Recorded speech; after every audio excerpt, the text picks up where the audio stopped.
کسی بندے کو کوئی بڑی چیز دینی ہو نا، اللہ تعالیٰ پہلے اسے بڑی بڑی مشکلات سے گزارتا ہے تاکہ اس کے اندر کا انسان جاگے، تاکہ اسے زمانے کی سمجھ آئے، لوگوں کی پہچان آئے اور وہ حقیقی زندگی کا ریئلٹی چیک لے سکے۔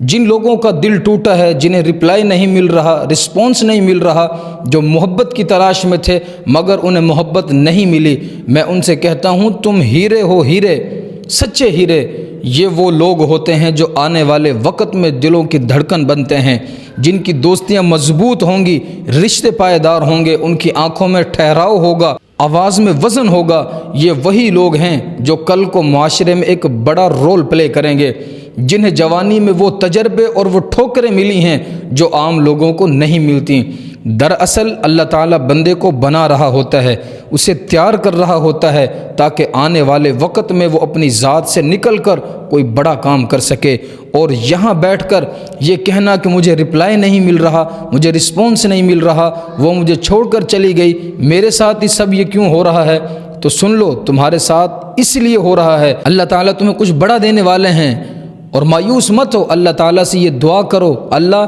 جس چیز کے لیے تو مجھے تیار کر رہا ہے مجھے وہی چیز عطا کر دے۔ اللہ ضرور دے گا، کچھ بڑا دے گا، بس اس کی پلاننگ چل رہی ہے اور تم سمجھ رہے ہو کہ صرف مشکلات آ رہی ہیں، ایسا نہیں ہے، آپ کو بنایا جا رہا ہے۔